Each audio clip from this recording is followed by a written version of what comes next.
Overall thoughts, we won. To me, I mean, that's all that matters. You know, they talk about tournament, you know, surviving and advancing, and we did that today, and that's all that matters. You're not always going to play great, but there's two categories. That's all that matters. Wise man told me before, two categories, all that matters. You know, just being on the correct side. So we were that tonight. Questions for student athletes? No? Oh, Thank you for coming, guys. yeah. Right. It's easy. Terry Manning, RedHawks.com. Jamar, what were you able to do to kind of turn the corner and get to the rim? I know you had a couple quarters that you finished with buzzer beaters, but able to get to the basket and score. I'm just trying to play my game, and I will say that the fact that I have just shooters around me really helps. You know, like they cannot help because of them. So I will give it to my teammates. Yeah. Right. Yeah, Josh Hickman, Miami. Just a couple of comments on what was kind of the mindset going into the fourth quarter, especially when they made a little run, got to that 3, and then they were pull ahead at 5, and then kind of put it away. For who? Okay, Scout. I would just say I think coming into every single quarter, it's always about defense, just putting our foot on the gas and keep it going. I think biggest thing we always say after every timeout is all about defense. Just have to be out there, stay disciplined, and give energy and effort, and it'll come. Yeah, that's right. For Amber and for Jamar, too. Just for what does it mean for this team and this program to continue to just have the kind of season that you're having? With each game, it's a historic season for Miami. Each game you continue to add to that. What does that mean for this program to continue to add to that kind of historic season? Where you want to start? And then Me? Oh. I would just say that obviously, like, it's a big program. Coach started it a few years ago, and it's just an honor, you know. And I will say, and I'm saying it every time, like, we're having fun on the court and off the court. So it's a big thing. We're playing for each other. We're playing for our coaches. And it's just big for us that we were able to give it to this program, you know. Like, we're just having fun and trying to do our best. Yeah, I would just say staying together on and off the floor, even after our last loss. I think biggest thing is just stick together and keep it going. I think we're doing a great job of that. Sense the other team's frustration when your defense is kind of taking its toll. I think they were 2 of 18 in the second quarter. Maybe you can start with you, as far as like kind of the cumulative effect of wearing down a team defensively. Yeah, I think it really does give us momentum. Just getting stops on defense gets us in transition and gets our offense going. So I think just getting our defense going is always helpful for us. And when we don't have that going, sometimes we feel a little tense. But when the other team starts to feel that, I think we get the momentum and get going. I would say that we're a defensive team first, and we had this conversation a few months ago, and I think personally that offense comes from defense, you know, and when you have this energy on defense, you don't need more than that. So we know that defense is first, and to be honest, I think that's the best play we have offense, like we just when we're playing good defense. So we know that.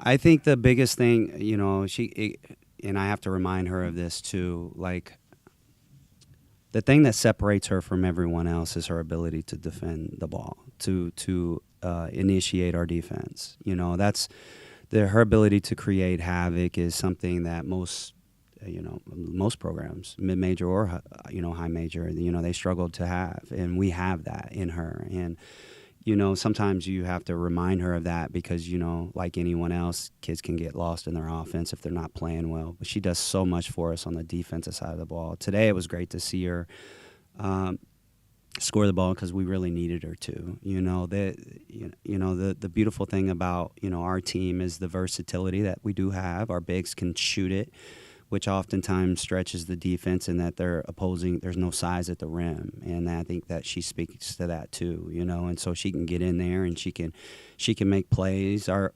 offense and our defense is tailor-made to her. She definitely excels, in our systems. questions for Coach? Then it? Yeah, back right. Mhm. Yeah, you right there. Yep. Obviously kept all 4 of the timeouts Mhm. until the final minutes, and you ended up needing them to advance the ball, right? But just when both your forwards are in foul trouble and Kent State's going on a run, they get it down to 1 possession. What made you think that maybe you want to keep the timeout and let your players kind of dig themselves out of that, which they ended up doing? I'm not. Sometimes I have to watch myself You know, I trust too much in them, and I've let a couple times this year run like Ohio. I let it kind of get away. But in that game right there, I wasn't willing to panic. Like, I just knew that we would figure it out. Honestly, I just felt like we were just going to figure it out. And, you know, what was I going to tell them? Make the open layup, make the open shot. Like, we were getting them. And, you know, and so I felt really good about what we were doing. Offensively, the ball just wasn't going in the basket. We had a couple turnovers in there, but the ball just simply wasn't going in the basket. And, you know, they were playing, you know, some high-risk, high-reward defense, and, you know, calling a timeout, the way he's changing the defenses over there, you're jeopardizing that simply being a wasted timeout. And so I wasn't willing to waste that. We needed it. We needed those timeouts down the stretch, for sure. Very good question, though. Very good question. You know, coming in here as the number 1 seed, I just kind of wonder what your approach was. I know the Kent State continues to as well. Mm-hmm. So what's kind of the approach that the team is taking? Well, we're here to win championships. So we've won one. You know, our objective is to win, you know, both of them. We know it's hard. We're here for a 1-game winning streak. That's how we approach it. You know, we've accomplished one of those. Now we just need 2 1-game winning streaks. And so it's not something we haven't done all year. You know, thank God, you know, being in this position. And it's not something that, you know, we don't feel like we can do. You know, we feel like when we play our best basketball, we're the best team. And I've literally have gone into every game this year feeling like we're better than our opponent, despite how the outcomes have gone. And so I don't think anything's really different in this. We expect to win. We definitely expect to win. We know we have to play better, but we still, you know, it starts with the expectation of winning, and we do. What's the importance of this week specifically, the first postseason win in several years for the program, kind of the building, jumping off perspective for a lot of players who think maybe haven't been in this situation? This is not going to be the right. I'm not worried about it. I was worried about me. I wanted to win. You know, it would have looked real bad, you know, if I would have let something happen right there. And so, you know, I feel like this program has already proven itself. So in that regard, I was fine with that. I was really, honestly, just being selfish and egotistical. I was worried about me. You know, I hadn't won a game here yet, you know, and it looks bad. You know, it would feel horrible if we would have lost that first game. And, you know, I'm just glad the kids, you know, they found a way and they pulled it out. What did you see specifically in the first quarter game, the second you went in that big run, and kind of what you did? Well, we were the better team. We were the better team, and we felt like that. I think, honestly, he knew that, you know. But he coached a heck of a game. You know, he put them in the best position possible to find success. He gambled a lot, and it paid off today. And, you know, we struggled to put the ball in the basket in the third quarter. But the first half, I mean, we proved like we were the better team because he was willing to go mano-a-mano. And if they would have continued that, it would have probably got messy. But he made his adjustments and took some risks. And I think when you're in a position as an 8 seed, you got to be willing to take risks. You know you're not better than the other team. And, you know, and sometimes it's like that. You have to take chances, and they did. And I give him credit because, you know, he coached a hell of a game. He did a really good job. Fitzgerald never confused a single defeat with a final defeat.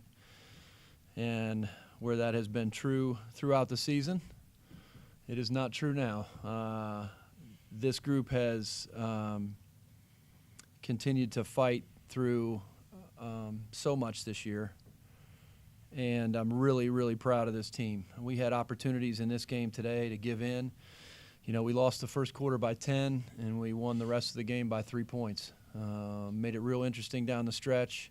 Needed a couple more shots to fall for us, and I think we could have pulled that game off and pulled the big upset. But like I said, this group, these 2 seniors, have been battling human nature this whole season, and that human nature is to seek comfort and to give in, and they've done just the opposite.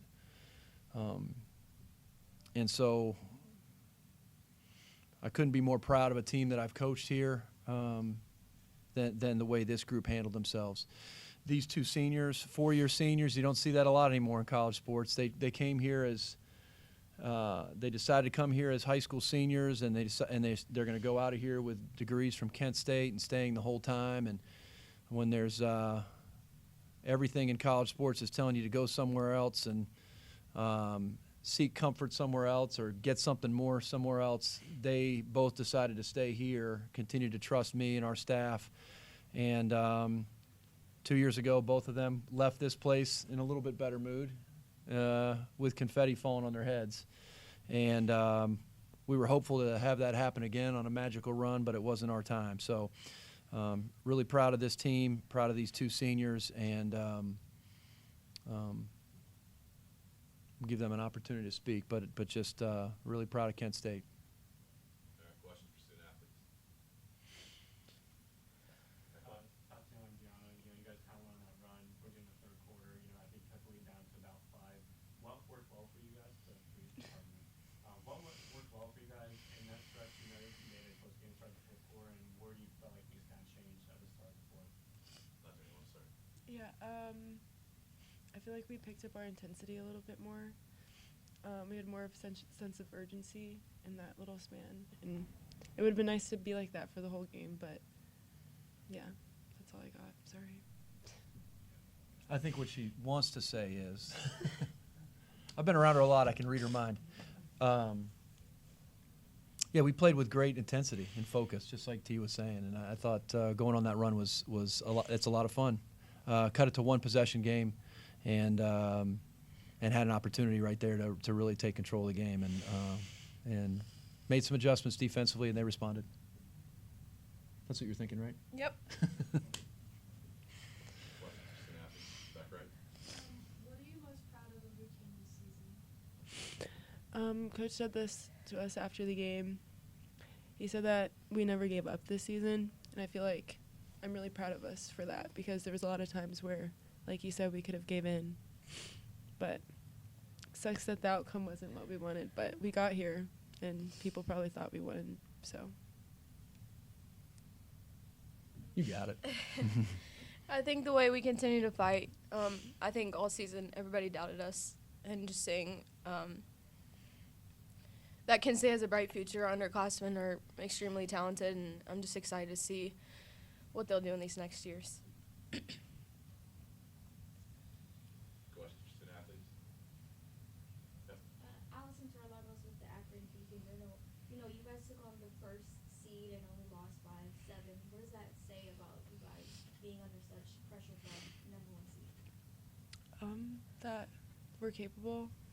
We play with intensity and focus, and we could have won that game. That's what it tells you, I guess. It wasn't a blowout. So. I think that we're resilient, and we don't care what happened before now. We were going to come out and play our hardest 40 minutes and fight no matter what for everybody around us and represent the name on our jersey no matter who we were facing. I mean, I can't answer that question because there's not just one thing. I mean, it's a laundry list of things that I'm proud of with this team. I think I'm probably most proud of this group's character. We got a player like Joy Bergstrom who nobody got to see play. 3 ACLs in her college career. Comes here, probably the most talented player on our roster, and nobody got to see her play. And Joy decided to continue to come back, continue to rehab, continue to give it a try. And when her body said, I just don't have it anymore, she continued to be a phenomenal teammate, right? And there's stories like that all around our locker room of people that, Janae Tyler goes out for the rest of the season. She's first team all-conference. We get picked to win the league this year. And then all of a sudden we start the league 0-4. And that's tough for a team to handle. Right? It's tough for a coach to handle, right? You can start doubting yourselves and that type of thing. I'm proud of the fact that when everybody was probably glad we were in that situation, we said that's not the end of the story, and we're going to turn things around, and we're going to show people what we're made of, and we're going to find a way to get to Cleveland and then see what happens then. So I'd say those two things are what I'm most proud of, but the players in that locker room, the coaches in that locker room, just an incredible group of of young women and mentors and high character people, great student athletes. Question back left. Coach, I mean, the first half shooting struggles, and you guys were able to turn around in the second half. And what did you see as a coach and as a team? Did you see them kind of step up like that? And what you guys what was the game plan in that second half? Did they turn that around? Yeah, we started. We made some adjustments defensively. I don't know if you noticed. I mean, we were switching defenses in between possessions. We were going back and forth from 1-3-1 to switching 4 ways to switching 3 ways to changing our ball screen coverages, and we really wanted to make sure we were unpredictable. I thought it caused them some issues. I mean, we held them to 11 points the second and the third quarter. So in the middle two quarters, we won 27-22, right? And then, lost the last quarter by 2. But we needed some shots to go in that didn't go in for us.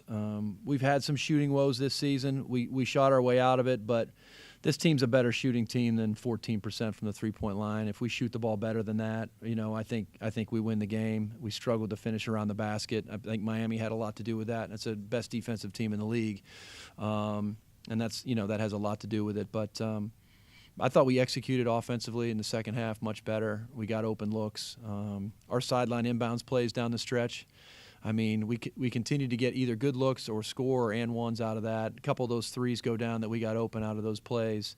Maybe we would have been the first press conference. I don't know, but that's kind of what happened, how it progressed.